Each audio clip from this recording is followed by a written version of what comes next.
What's up, YouTube? This is Too Raw for TV. All right, so before I get into this video, I want to give a big shout out to the brother Aram for showing love to the channel once again with a donation. Salute to Aram for being a big fan of this platform and a contributor to this platform as far as monetary donations and excellent topical questions. And another great topical question that he asked me, he gave various examples of great 60-point games, but he wanted to ask me, what did I think, or who do I think had the greatest 60-point games, 60-point plus performances in the history of the NBA? And these four games popped into my mind. Now, Aram brought up one of these performances, and that's what I'm going to start with.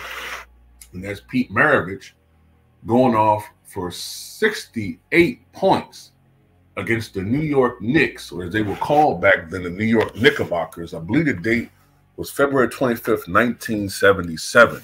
Now, during that season, Pete Maravich had his best professional season.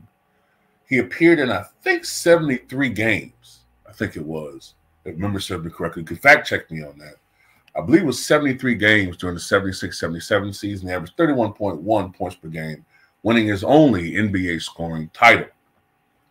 His career, although Hall of Fame worthy in the professional ranks, still didn't quite match up to what people expected from Pistol Pete during his professional career. A lot of it had to do with injuries. But during this game, Pete Maravich absolutely went off. He scored 68 points against the Knicks. And this is no bottom-ranked team now. Now, they weren't quite the force they were in the early 70s, but they were still a very good team. And he did this primarily against Walt Frazier, who was considered, at least in his prime, to be perhaps the premier perimeter defender in the NBA. I think he's become criminally underrated as an all-time point guard. What's so remarkable about this performance is he did it while fouling out of the game with, I think, something with more than 3 minutes to go. And the way that he was going, I don't think it's out of the realm of possibility to say that he would have scored 74, 75 points the way this game was going. Maybe even more than that. And also, you got to remember, this was 3 years before the three-point line was added. And with some of the field goals he made in that game, remember, he knocked down 26 field goals in this performance. I think it was 26 of 43 from the floor, which is exceptional shooting for a perimeter scorer, especially going up against a top-ranked defensive team like the Knicks. Matter of fact, let's look to see where the Knicks were ranked that year. Now, they weren't quite what they were before, but let's do a little bit of a check here. So they were 7th in the NBA in points per game, 108.6. They went 40 and 42 that year, so they weren't the same team. Matter of fact, they give them as points as they scored. They were 18th, actually, in points given up, but 15th in defensive rating. So by that point in time, they weren't a great defensive team. So let me correct that. They weren't a great defensive team anymore, but they weren't an awful defensive team either. Walt Frazier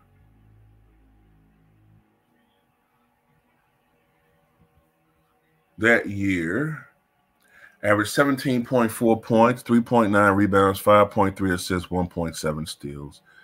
49% shooting from the floor, 77% from the line. Earl Monroe, 19.9 points, 2.9 rebounds, 4.8 assists, 1.2 steals, 52% shooting from the floor, and 84% from the line. So they were, they weren't quite the players they were before, but they were still a formidable backcourt. There was no three-point line. Some of those shots he made in that game, I would say at least 6 or 7 of them were from three-point range. So had he not fouled out, And had there been a three-point line, then he could conceivably have scored as many points or possibly a few more than what Kobe scored in his 81-point game. And there's highlights of this game on YouTube. And it's quite a performance. I think he got called. I think he was fouled out with an offensive foul driving to the basket or something like that. And we look at that game, man. He was knocking down long-range shots, mid-range shots, scoring runners. I think he even scored a hook shot. You know, this guy was amazing. If he was playing today, man, the hype for Pete Maravich would be through the roof. You understand me? Especially with him being a white boy playing like that. He would, the hype for Pete Maravich would be unbelievable. And he'd be allowed to do even more with the basketball in today's NBA than he was back then. So shout out to Pete Maravich, man. Speaking of Kobe Bean Bryant, his 81-point performance in the 2005-2006 season, January 22nd, 2022? January 22nd, 2006, against the Raptors. Now, the Raptors were not a really good team. I think for the year, they were second in defensive, they had the second worst defensive rating in the NBA. At the time of that performance, they had the worst defensive rating in the NBA. But at 81 points is 81 fucking points, okay? Now, at that point in my life, I wasn't really into basketball. My mother had just passed. So I really wasn't paying attention to the NBA at that time. I really wasn't. I read about it I read about it. Back then, we didn't have YouTube like that. I mean, there was a YouTube, but it wasn't really a YouTube community yet. YouTube had just launched, I think, that prior spring or something. There really wasn't much of a YouTube community at that point in time. So I got most of my online stuff from these little forums we were involved in. I remember them talking about this 81-point game. I saw it in the newspaper. I was on bereavement leave, and I saw the highlight 81 with an exclamation mark at the end of it. And, I was like, at that time, I was like, how the hell do you score 81 points in a game? Then we look at it, the man scored 55 points by himself in the second half, which is the second most points ever scored in an NBA half. This is a guy that also scores, I got to say this too, honorable mention, a game he had against the Mavericks that same year, I think it was December 2005, 62 points in 3 quarters. Matter of fact, he almost outscored I think he did outscore them by himself. I think he had scored 62 points in 3 quarters. The Mavericks had scored 61 through 3 quarters. Unbelievable. Had that been a close game, he might have scored 80 or 90 points in that performance. This guy was possibly the greatest burst scorer the game has ever seen. If you want to see another amazing 60-point performance by Kobe Bryant, there was the next season, 2006-2007, a 65-point game he had against the Portland Trailblazers. This guy hit, if I remember correctly, against 2 defenders down the stretch in that game to send it to overtime. I think he hit a turnaround, fadeaway three-pointer over 2 defenders. And I think this is the team that had, this is 2007. I think they had a young Lamar Odom. A young Lamar Dan. What's his name? Lamar. What is his name? I'm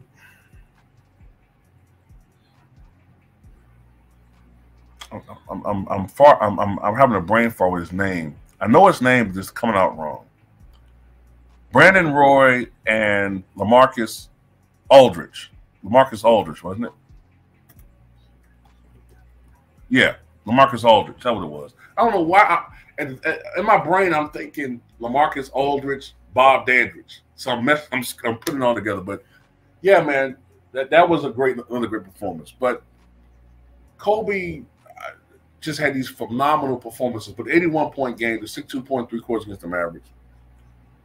Then, of course, you got Wilt Chamberlain's 100 points. Hershey, Pennsylvania, think it was March 2nd, 1962 against the Knicks. The Knicks were not very good. But for a man to score 100 points, and we knew it was coming. We knew something like that. When I say we, I'm talking about the basketball world at that time. I wasn't part of the world then, though some people think I'm older than what I am.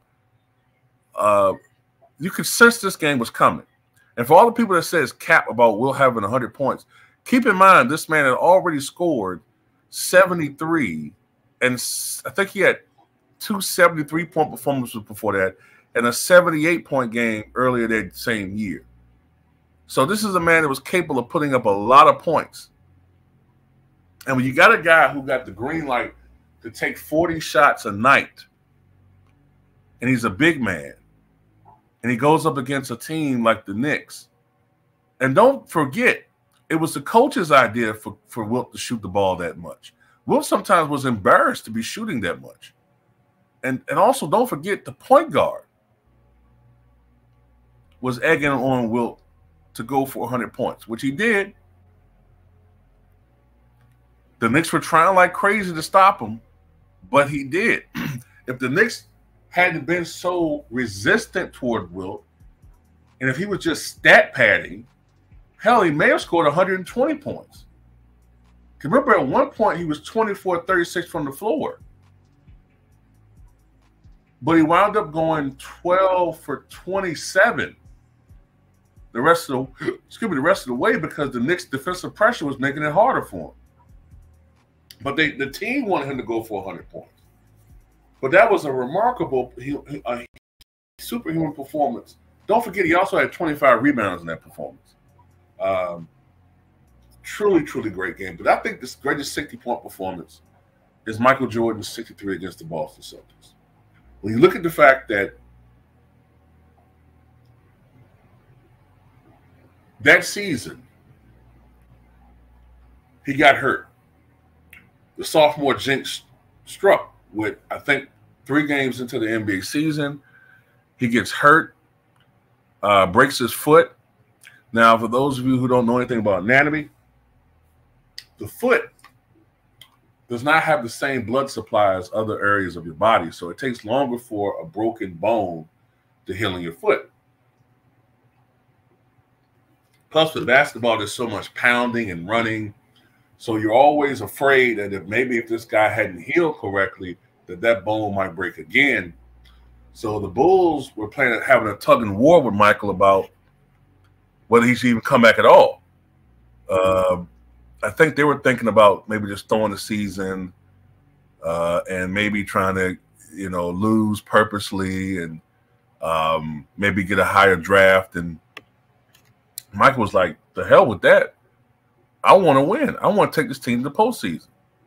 So he came back, and yeah, the Bulls were 30-52, but don't forget that when he played, they were 9-9, right?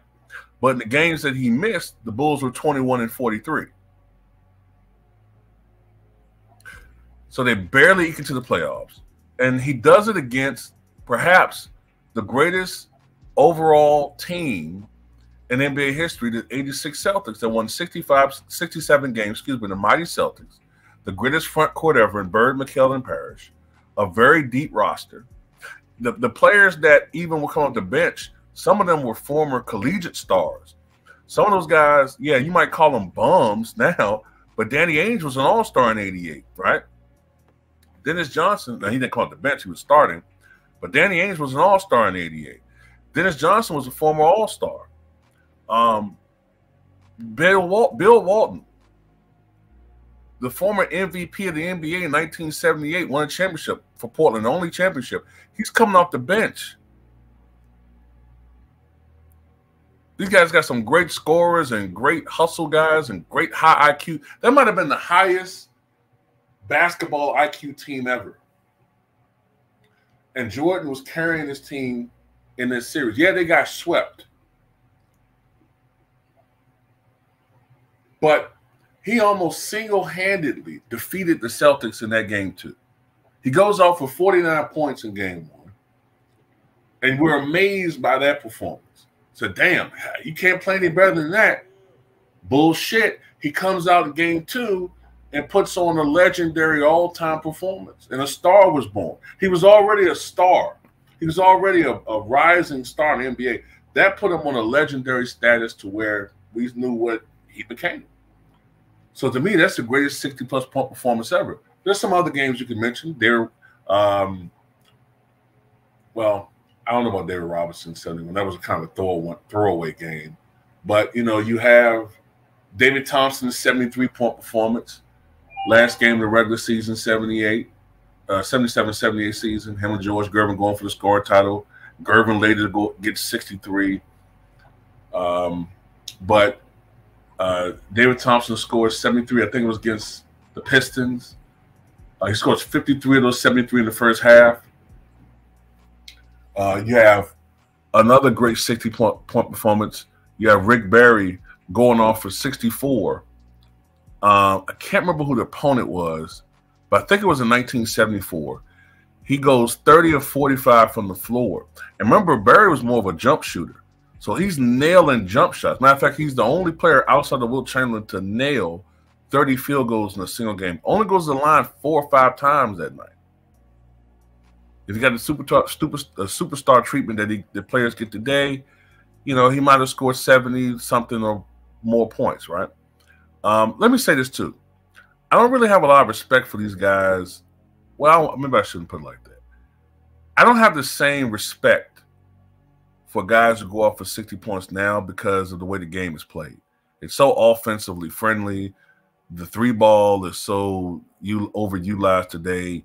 A lot of these guys are not even really being defended at the 3-point line, so it's almost like an open shot, a wide open shot.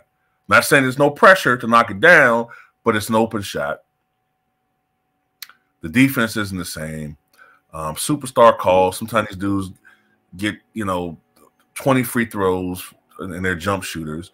Like that game that last year that Luka had against the Hawks, that's not an all-time great performance to me. Yeah, he scored 73 points, but I don't put those games in the same stratosphere. Same thing with Joel Embiid and his 70-point performance against the Spurs, who were horrible outside of Victor Wembanyama.